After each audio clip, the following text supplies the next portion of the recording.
ರಾಜ್‌ಕುಮಾರ್ ಕನ್ನಡದ ಅದ್ಭುತ ನಟ. ಅವರು ತೆರೆಯ ಮೇಲೆ ಬಂದರೆ ಕೈ ಮುಗಿದವರೆಷ್ಟು ಮಂದಿ, ಕಾಸು ತೂರಿ ಜೈ ಎಂದವರೆಷ್ಟು ಮಂದಿ, ಅವರ ಹಾಡಿಗೆ ಹೆಜ್ಜೆ ಹಾಕಿ ಫೈಟಿಗೆ ದನಿಗೂಡಿಸಿದವರೆಷ್ಟು ಮಂದಿ. ಇದು ತೆರೆಯ ಮುಂದಿನ ಮಾತಾಯಿತು.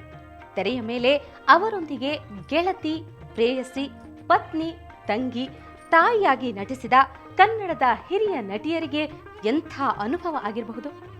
ರಾಜರೊಂದಿಗೆ ತೆರೆ ಹಂಚಿಕೊಂಡ ಅಂಥ ಸ್ಟಾರ್ ನಟಿಯರ ಅನುಭವಗಳನ್ನ, ಮಾತುಗಳನ್ನ ನಿಮ್ಮ ಮುಂದೆ ತರ್ತಾ ಇದ್ದೀವಿ.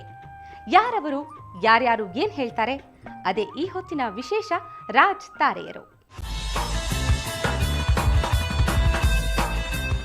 ಲೀಲಾವತಿ ಕನ್ನಡದ 50-60ರ ದಶಕದ ಜನಪ್ರಿಯ ನಾಯಕಿ.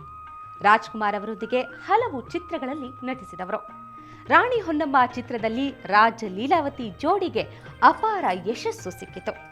ನಂತರ 10 ಚಿತ್ರಗಳಲ್ಲಿ ಈ ಜೋಡಿ ಕನ್ನಡ ಚಿತ್ರ ರಸಿಕರನ್ನ, ರಾಜ್ ಅಭಿಮಾನಿಗಳ ಮನಸ್ಸನ್ನ ತಣಿಸಿತು. ಆ ದಿನಗಳ ಅನುಭವ ಎಂಥದ್ದು? ರಾಜ್ ಜನಪ್ರಿಯತೆ ನಿಮ್ಮನ್ನ ಹೇಗೆ ಆವರಿಸಿತು? ನಟನಾಗಿ, ವ್ಯಕ್ತಿಯಾಗಿ ರಾಜ್ ನಿಮಗೆ ಹೇಗೆ ಕಾಣ್ತಾರೆ ಎನ್ನುವ ಪ್ರಶ್ನೆಗಳನ್ನ ಅವರ ಮುಂದಿಟ್ಟಾಗ ಅವರ ಹೃದಯ ತುಂಬಿದ ಮಾತುಗಳಿವೆ. ಸರ್ವಶ್ರೇಷ್ಠರಾದ ಹಿರಿಯರಿಗೆ ಹುಟ್ಟುಹಬ್ಬದ ಲೀಲಾವತಿಯ ಶುಭಾಶಯಗಳು.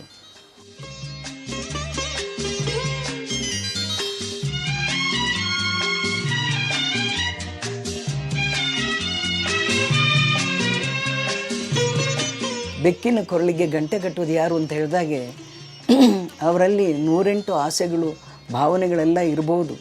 ಆದರೆ ಎಲ್ಲರನ್ನೂ ತನ್ನಂತೆ ಹೇಗೆ ನಾನು ತರಿಸ್ಕೊಳ್ಳಿ ಆಸೆ ಇತ್ತು. ಅವರಿಗೆ ತುಂಬಾ ಆಸೆ ಇತ್ತು, ಹೀಗೆ ಮಾಡಬೇಕು, ಹಾಗೆ ಮಾಡಬೇಕು ಅಂತ.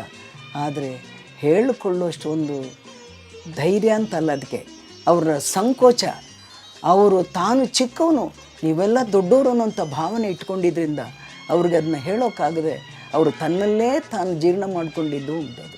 ಊಟಕ್ಕೆ ಕೂತ್ಕೊಂಡಿದ್ದಾಗ ಅವರು ಲೈಟ್ ಬಾಯ್, ಅವರು ಕಸ ಗುಡಿಸೋರು, ಇವರು ಶ್ರೀಮಂತರು, ಅವರು ಬಡವರು ಅನ್ನೋಂಥ ಭಾವನೆ ಅವ್ರಿಗೆ ಇರಲೇ ಇಲ್ಲ.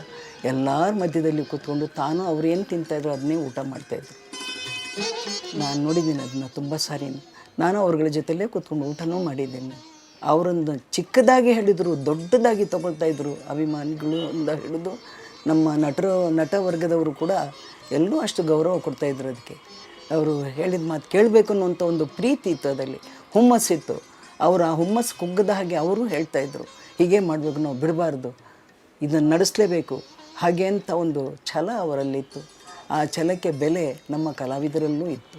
ನನ್ನ ಜೊತೆಯಲ್ಲಿ ಪಾತ್ರ ವಹಿಸಿದ್ದ ಆ ಭಕ್ತ ಕುಂಬಾರದಲ್ಲಿ ಅವರು ಮೈ ಮರೆತು ಮಗುನೂ ಕೂಡ ತುಳಿದು ಒಂದು ಹಾಡು ಹಾಡಿ ಅವರು ವಿಠಲ್ನಲ್ಲಿ ತಲ್ಲೀನರಾಗಿರೋದು ಮರೆಯೋಕ್ಕಾಗದಿರೋದು. ಯಾರ ಕೈಲೂ ಮಾಡೋಕ್ಕಾಗಲ್ವೇ, ಇಷ್ಟು ಸಹನೆ ಇವರಲ್ಲಿ ಇತ್ತ ಅಂತ ಅಂದಿಂದು ನೆನೆಸ್ಕೊಂಡಿದ್ದಲ್ಲ, ಇವಾಗಲೂ ನೆನೆಸ್ಕೊಳ್ತೇವೆ. ನೀವು ಹೇಳ್ತಿರಲ್ಲ ಅವ್ರದ್ದು ನೆನಪಿನಲ್ಲಿ ಏನೇನು ಬರುತ್ತೆ ಚಿತ್ರಗಳು ಹಾಗೆ ಅಂತ, ಹಾಗೆ ಅಂಥವೆಲ್ಲ ಕೆಲವೆಲ್ಲ ಈ ಥರದ್ದು ಇದು ಮುಖ್ಯವಾದ್ದು. ಇದು 70ರ ದಶಕದಲ್ಲಿ ನಾಯಕಿ ಸ್ಥಾನದಿಂದಿಳಿದ ಲೀಲಾವತಿ ವಿಭಿನ್ನ ಪಾತ್ರಗಳಲ್ಲಿ ಕಾಣಿಸಿಕೊಂಡ್ರು.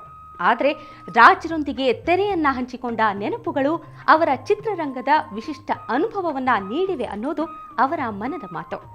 ರಾಜರೊಂದಿಗೆ ನಟಿಸಿದ ಮತ್ತೊಬ್ಬ ತಾರೆ ತಮ್ಮ ಅನುಭವಗಳನ್ನ ನಮ್ಮ ಮುಂದಿಡಲಿದ್ದಾರೆ. ಅದಕ್ಕೂ ಮೊದಲು ಒಂದು ಬ್ರೇಕ್.